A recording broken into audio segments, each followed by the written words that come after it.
जिंदगी प्यार का गीत है, इसे हर दिल को गाना पड़ेगा। जिंदगी प्यार का गीत है, इसे हर दिल को गाना पड़ेगा। जिंदगी गम का सागर भी है, जिंदगी गम का सागर भी है। हंस के उस पार, हंस के उस पार जाना पड़ेगा। जिंदगी प्यार का गीत है, सबको आता है, सब गा लो। जिंदगी प्यार का गीत है, इसे हर दिल को गाना पड़ेगा। जिंदगी गम का सागर भी है, हंस के उस पार जाना पड़ेगा।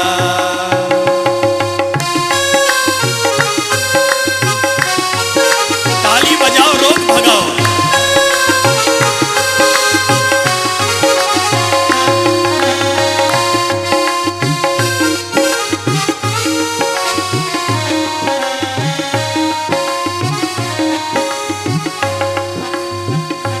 जिसका जितना हो आंचल यहाँ पर, उसको सौगात उतनी मिलेगी।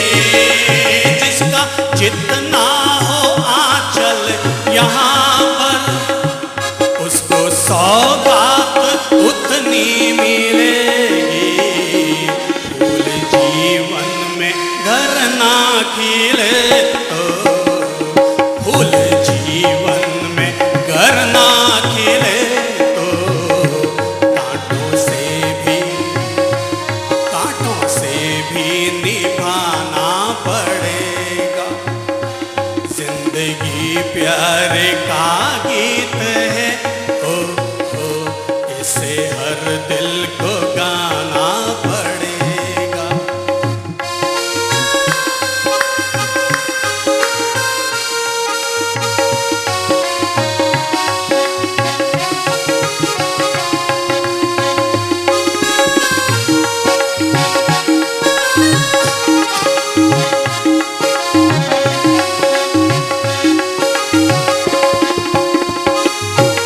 अगर दूर मंजिल तो क्या,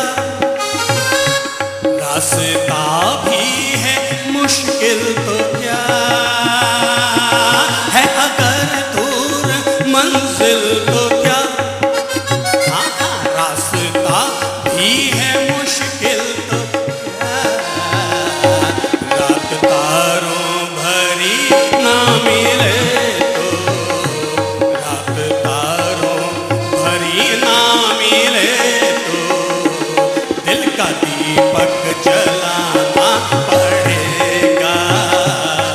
रात तारों भरी ना मिले तो, दिल का दीपक जलाना पड़ेगा। सब गा लो।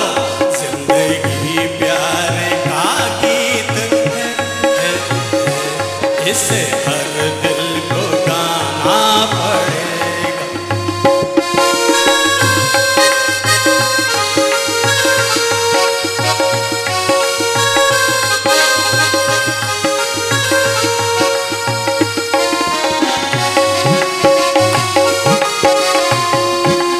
सब गाएंगे।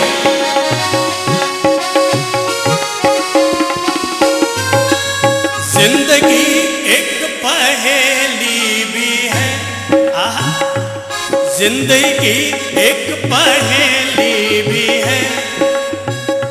सुख दुख की सहेली भी है। जिंदगी एक पहेली भी है, सुख दुख की सहेली भी है। जिंदगी एक वचन भी तो है, जिंदगी एक वचन भी तो है।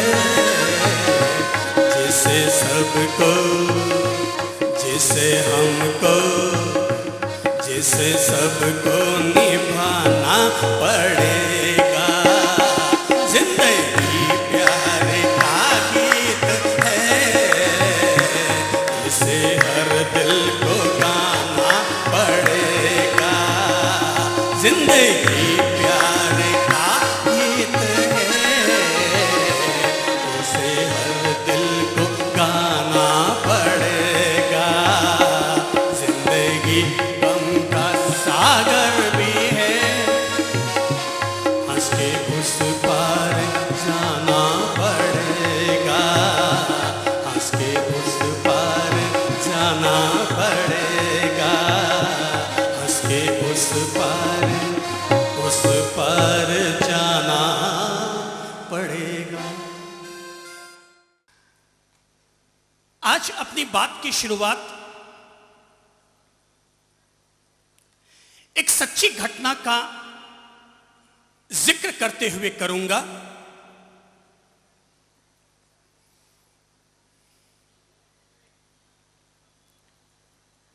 एक महानुभाव अपने घर में 8-10 तस्वीरें टांगने के लिए अलग अलग दीवार पर कीले ठोक रहे थे। उनके हाथ में हथौड़ा था और हथौड़ा लेकर के वे अलग अलग दीवार पर जहां उन्हें पसंद आता वहां पर वो कीले ठोक रहे थे। कीले ठोकने के बाद वो तस्वीर लगाते और जहां कील ठोकते समय अगर कोई कील मुड़ जाती तो उसे वहीं पर फेंक देते। वे कीले ठोकने का काम कर रहे थे कि तभी अचानक उनके 15 वर्षीय बेटे ने बाहर से आवाज लगाई, पापा पापा दौड़कर आइए, छुटके ने अपनी नई कार पर स्क्रैच डाल दिया है। कीले जो न ठुक पाई वो नीचे गिर जाती और बच्चा उन्हीं में से कोई कील उठा करके ले गया बाहर और नई कार पर लकीर खींचने लगा। और जैसे ही बड़े बेटे ने ये आवाज दी कि पापा पापा दौड़कर आइए, छुटके ने कार पर स्क्रैच डाल दिया है, पापा ने जैसे ही ये सुना उनकी त्योरियां चढ़ गई, दौड़कर बाहर गए और जैसे ही सामने देखा कि नई कार पर उनके छुटके बेटे ने 5.5-6 वर्ष का बेटा और उसने यूं लंबी लकीरें खींच डाली, 2, 3, 4। पापा ने जैसे ही ये स्थिति देखी त्योरियां चढ़ गई थी, इतना तेज गुस्सा आया, उठाया हुआ तो था ही हाथ में हथौड़ा और जोर से दे मारा। हथौड़ा जाकर सीधा बच्चे के हाथ पर लगा।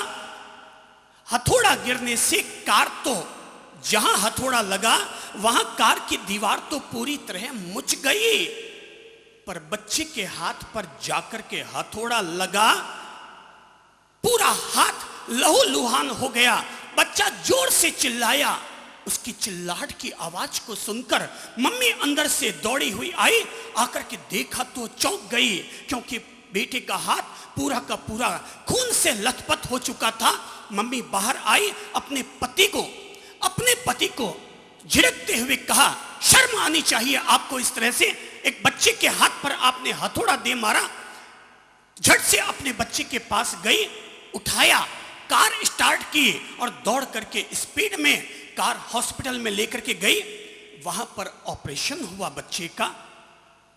जब 4 दिन के बाद बच्चे को होश आया, 4 दिन के बाद जब बच्चे को होश आया तो बच्चे को पता चला कि ऑपरेशन तो किया गया, लेकिन ऑपरेशन में बच्चे के हाथ की चारों अंगुलियां काटनी पड़ी, क्योंकि पिता के द्वारा मारे गए हथौड़े के कारण चारों अंगुलियों की हड्डियां चकनाचूर हो गई, चारों अंगुलियां काट दी गई।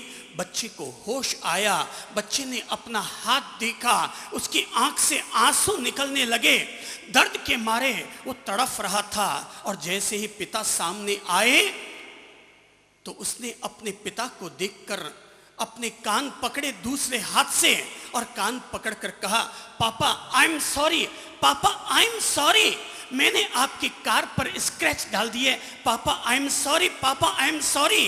पर पापा जरा मुझे बताइए कि मेरे हाथ पर अंगुलियां वापस कब आएंगी? पापा आप मुझे बताइए कि मेरे हाथ पर अंगुलियां वापस कब आएंगी? माँ बगल में खड़ी थी। माँ अपने बेटे के आंचल से लिपट पड़ी, फपक फपक कर रोने लगी। और माँ ने अपने बेटे को आंचल से लगाते हुए कहा, बेटा अब तेरी अंगुलियां कभी नहीं आएंगी, बेटा अब तेरी अंगुलियां कभी नहीं आएंगी। पापा सामने खड़े आंसू ढुलका रहे थे, उनकी आंख से आंसू निकल रहे थे। उन्हें लगा कि उनके द्वारा एक ऐसी बड़ी गलती हो गई। बेटे के द्वारा तो गलती हुई, बेटे के द्वारा तो गलती हुई कि उसने कार पर स्क्रैच डाल दिए थे, लेकिन बच्चा तो अनजान था, बच्चा तो केवल 5 वर्ष का था। लेकिन एक पिता तो बुद्धिमान था, एक पिता तो समझदार था। सवाल ये उठता है कि दोनों में से बड़ी गलती किसकी? 5 वर्ष के बच्चे की या 40 वर्ष के पिता की? किसकी बड़ी गलती?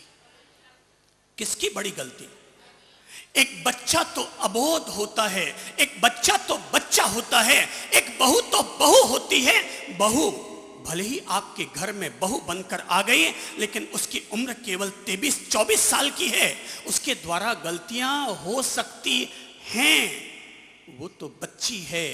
पर एक सास तो बच्ची नहीं है जो अपने द्वारा अपनी बहू को इस तरह से लताड़ रही है जैसे कि वो उसके घर की बहू नहीं, बल्कि 2500 रुपये महीने में काम करने वाली कोई नौकरानी हो। बच्चा बच्चा है, 5 वर्ष का बच्चा है, उसके द्वारा स्क्रैच पड़ा। लेकिन एक पिता के द्वारा जिस तरह से हथौड़ा मार करके बच्चे की अंगुलियां काटी गई, जरा एक बात आप लोग अपने दिल पर हाथ रख करके सोचो और मुझे बताओ कि एक बच्चे को क्या किसी कार पर स्क्रैच डालने का हक है? किसी बच्चे को किसी कार पर स्क्रैच डालने का हक है? क्या है या नहीं है? नहीं है, नहीं है। जो कह रहे हैं वो गलत कह रहे हैं। एक बच्चे को कार पर स्क्रैच डालने का हक नहीं है। लेकिन सवाल इससे बड़ा ये उठता है कि एक 40 साल के पिता को तैश में आकर के अपने बच्चे को हथौड़ा मारने का हक है या नहीं है? अब जरा बताओ सवाल। नहीं है। किसी भी इंसान के जीवन में गुस्सा क्या परिणाम कहां तक दे सकता है, यह बात समझने के लिए मैंने केवल इस सच्ची कहानी का उपयोग किया है और यह बताने की कोशिश की है कि अगर कोई भी व्यक्ति तैश में आकर के जो भी काम करेगा उसका परिणाम हमेशा नेगेटिव ही आएगा। जो बात आप तैश में आकर कहते हैं, अगर वही बात ठंडे मिजाज के साथ कह दिया जाए तो किसी भी बच्चे की अंगुली नहीं टूटेगी और आपको भी पछतावा नहीं करना पड़ेगा। गुस्सा जब जब पैदा होगा तब तब व्यक्ति आउट ऑफ कंट्रोल हो जाएगा, व्यक्ति अपना आपा खो बैठेगा। एक शराब पीने वाला व्यक्ति शराब पीकर जितना नुकसान करता है, गुस्सा करने वाला व्यक्ति शराब से कहीं 10 गुना ज्यादा अपना नुकसान कर बैठता है। शराब पीने वाला व्यक्ति तो शराब पीकर अपना आपा खो बैठता है, लेकिन गुस्सा करने वाला व्यक्ति इस तरह से अपना आपा खो बैठता है कि बुद्धि के दरवाजे बंद हो जाते हैं और विवेक की चटकनी हमेशा के लिए बंद हो जाती है। सावधान, व्यक्ति का 1 मिनट का गुस्सा व्यक्ति का पूरा भविष्य चौपट कर सकता है। व्यक्ति का 1 मिनट का गुस्सा व्यक्ति का पूरा भविष्य चौपट कर सकता है। अगर मैं आपसे पूछूं कि आप में से कितने लोग हैं जो हिम्मत के साथ हाथ खड़ा करके ये बताएंगे कि उनको गुस्सा आता है, कितने लोग हाथ खड़ा करेंगे? सारी पब्लिक, पूरा पंडाल ही अगर ये हाथ खड़ा कर रहा है, अगर ये हाथ खड़ा कर रहा है पूरा पंडाल की उनको गुस्सा आता है, तो मैं पूछना चाहूंगा आप लोगों से कि आप में से किसी की उम्र 20 साल की होगी, किसी की उम्र 40, 60 और 80 साल की होगी। मैं आपसे पूछना चाहूंगा, आज अगर आप इस उम्र के पड़ाव में आकर के भी यह हाथ खड़ा करते हैं कि मुझे गुस्सा आता है, तो मैं आपसे प्रश्न करूंगा, फिर आज तक आप इतने साल तक मंदिर में गए, उसका परिणाम क्या निकला? महाराज के पास जाकर आपने प्रवचन सुने, उसका परिणाम क्या निकला? आपने अपनी जिंदगी में आज तक इतनी बार पर्युषण किए, उसका परिणाम क्या निकला? 10 लक्षणी पर्व किए, परिणाम क्या निकला? सामायिक और आराधना की, परिणाम क्या निकला? प्रतिक्रमण करते रहे पर परिणाम क्या निकाल पाए? अगर आप इस उम्र के पड़ाव में भी ये कहते हैं कि हाँ मुझे गुस्सा आता है, मुझे गुस्सा आता है, मुझे गुस्सा आता है, तो मैं आप सब लोगों के सामने क्वेश्चन मार्क खड़ा करूंगा और आप लोगों से पूछना चाहूंगा, हर आदमी अपनी छाती पर हाथ रख करके सोचे कि उसके जीवन का परिणाम क्या, धर्म का परिणाम क्या, उसकी समझ और बुद्धि का परिणाम क्या। 5 साल का बच्चा स्क्रैच डाल रहा है, बात समझ में आ रही है, वो ना समझ है। एक 22 साल की बहू कॉलेज से पढ़ लिख करके आई है, आपके घर में वो गलती करे, उसके हाथ से अचार की डब्बी अगर फूट जाए, बात समझ में आती है। सवाल मैं 22 साल वालों के लिए नहीं करता, सवाल मैं 5 साल वाले बच्चों के लिए नहीं करता, क्वेश्चन मार्क में खड़ा कर रहा हूं उनके लिए जो कोई MBA है, कोई CA है, कोई MA है, कोई पढ़ा लिखा है, कोई धर्म की ठेकेदारी रख रहा है, कोई अपने ज्ञान का ईगो अपने भीतर पाले हुए है। वे सारे महानुभाव अपने पर क्वेश्चन मार्क लगाकर देखे। भाई साहब, संत नहीं बन सकते, कोई दिक्कत नहीं है, संत बनना हर किसी के लिए आसान नहीं होता, लेकिन शांत होना संत होने से भी बड़ी तपस्या है।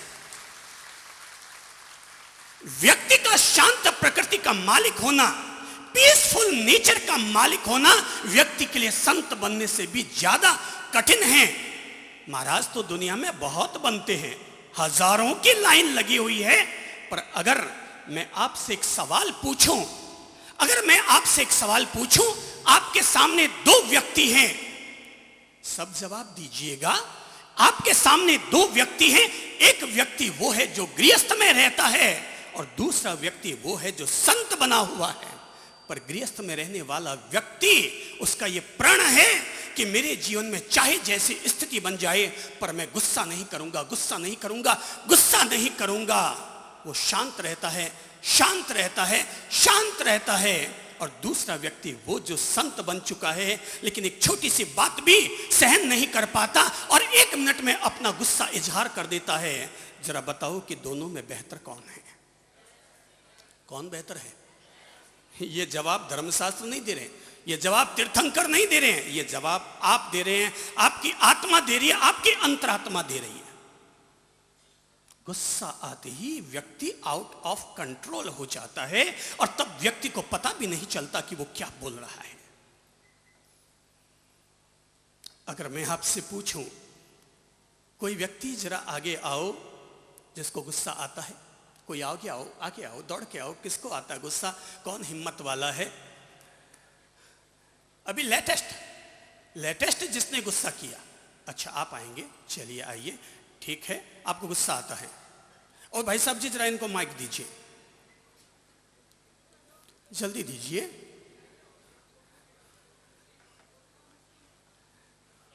हाँ जी, माइक दीजिए इनको, पब्लिक की तरफ मुंह कीजिए, अपना नाम बोलिए। तो सूरज चौधरी। क्या नाम है? सूरज चौधरी। सूरज जी चौधरी। तो आपको गुस्सा आता है? जी सर। आता है जी। वहां बोलिए, उनको देख के बोलिए, जनता को बताइए। इंट्रोडक्शन तो मैं आपका जनता से करवा रहा हूं।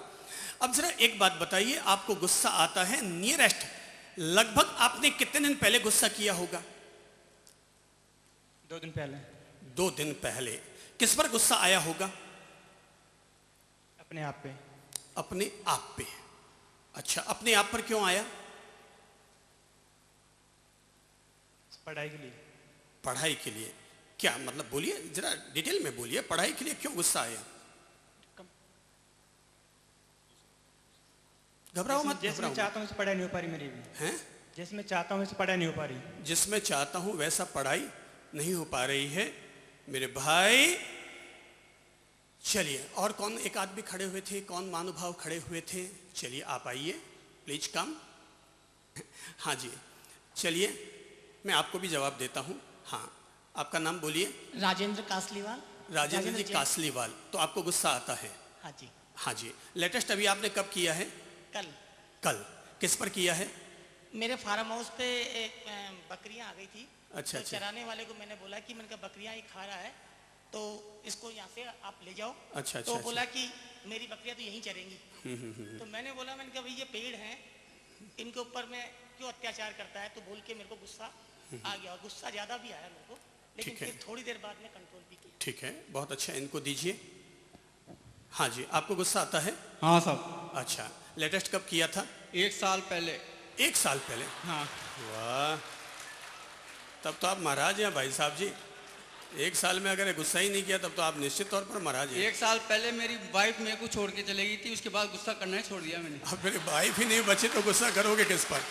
अब करेंगे किस पर? जिस पर गुस्सा किया जाता है वो तो छोड़ के चली गई। और मैंने उसको फोन पे कहा कि अब तू बच्चे को पढ़ा लिखा के वापस लेके आना।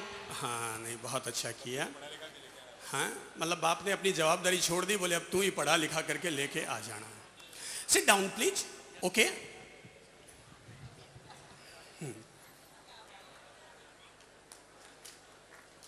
आपको पता है ये सब लोग जो नमूने यहां आए थे ना, वो कितनी तहजीब में बोल के गए है ना।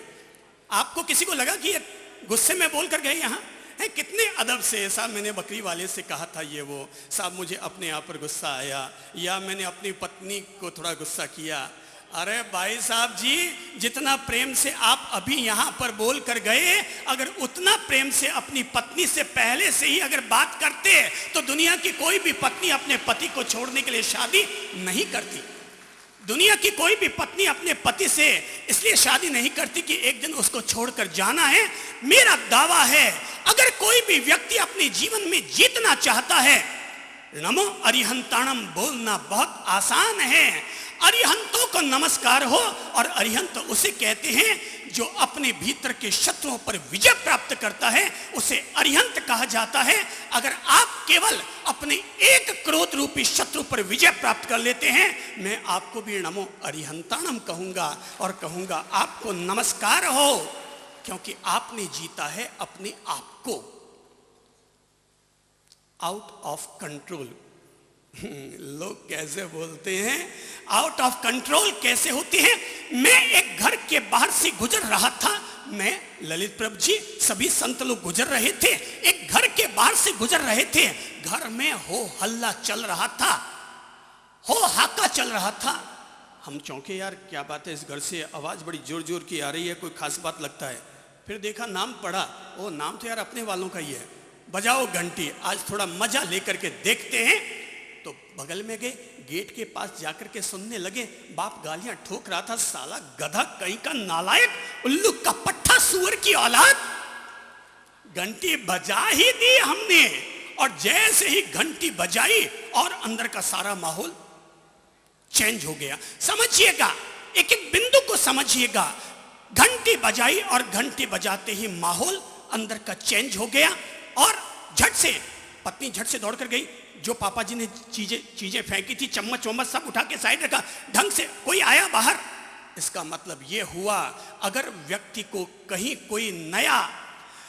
कोई नया निमित्त मिल जाए तो व्यक्ति का गुस्सा मात्र आधा मिनट में ही ठंडा हो सकता है।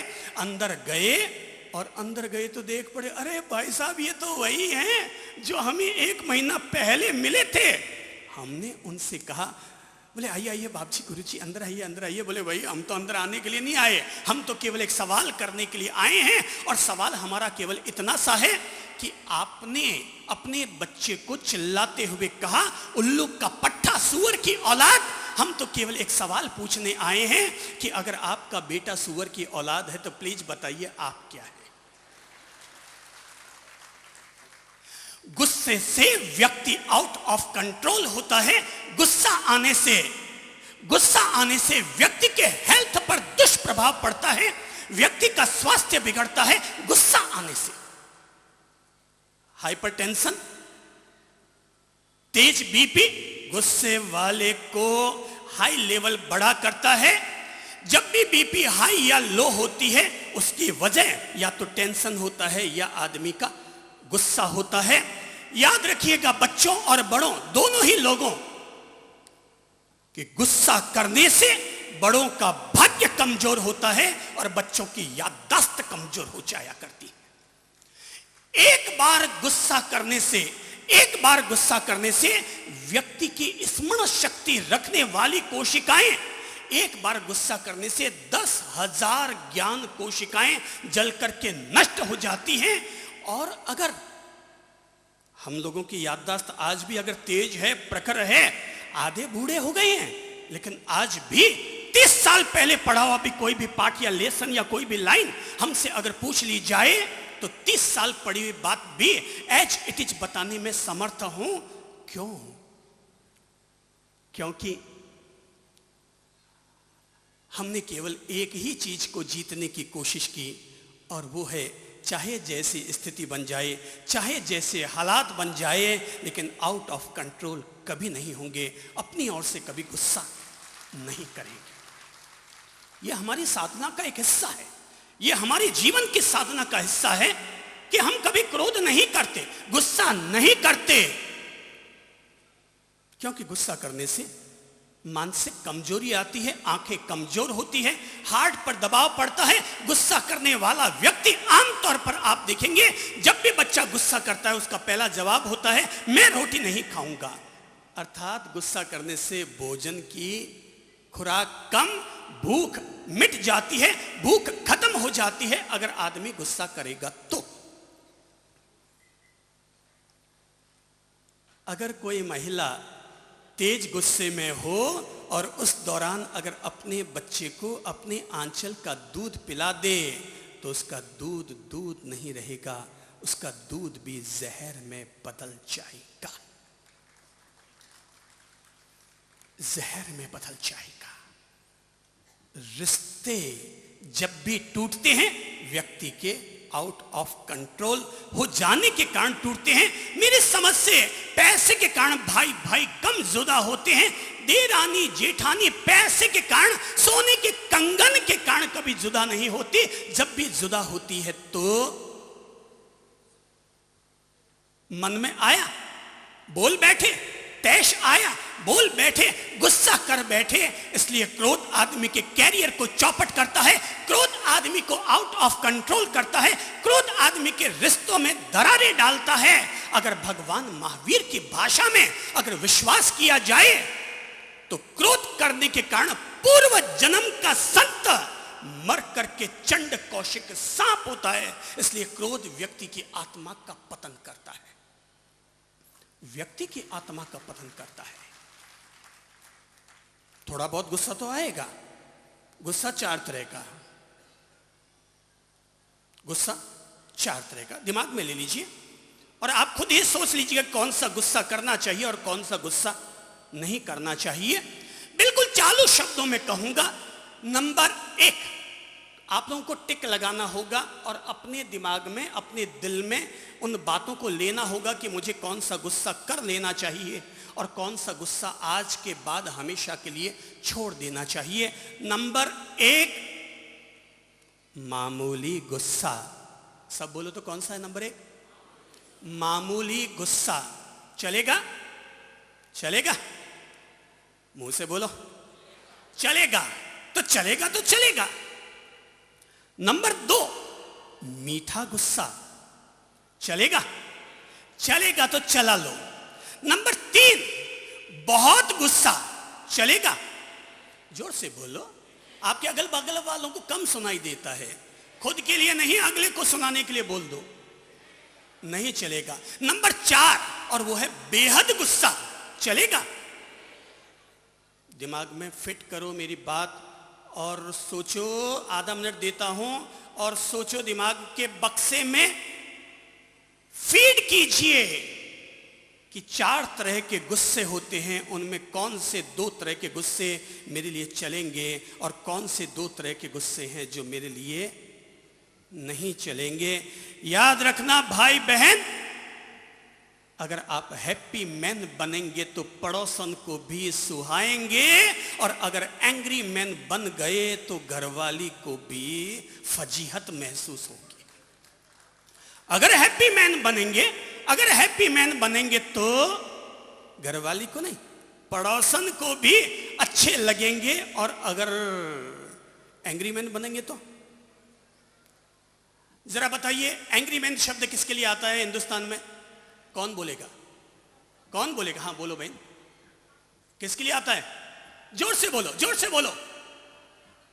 किसके लिए? जो बहुत ज्यादा। अरे हिंदुस्तान में एंग्री मैन किसको कहते हैं? किस आदमी के लिए प्रचलित हुआ ये? बोलो, जोर से बोलो। अमिताभ बच्चन।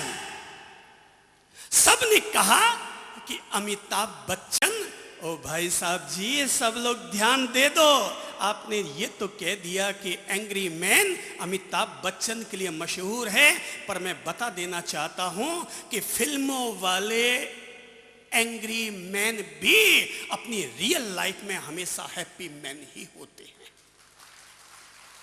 अपनी रियल लाइफ में हमेशा हैप्पी मैन ही होते हैं, क्योंकि काम उसी से चलेगा। और अगर कोई भी व्यक्ति 100 में से 90% मार्क्स ले आए तो आप क्या कहेंगे? गोल्ड मेडलिस्ट कहेंगे ना? 100 में से अगर 90 मार्क्स आ जाए तो भाई 100 बार हमारे सामने अगर क्रोध के निमित्त आते हैं, हम 90 बार तो किसी भी स्थिति में गुस्सा नहीं करते, पर 1 बार 2 बार 3 बार मामूली या मीठा गुस्सा अपनी ओर से जरूर व्यक्त कर देते हैं, ताकि सामने वाला सिर न चढ़े। बाकी 90 से 95% अवसरों पर हम अपने गुस्से पर काबू कर लेते हैं, जीत लेते हैं, इसलिए अपने आप को गोल्ड मेडलिस्ट कहते हैं। श्री प्रभु शरणम। बहुत बहुत दिव्य प्रेम, बहुत बहुत आशीर्वादम।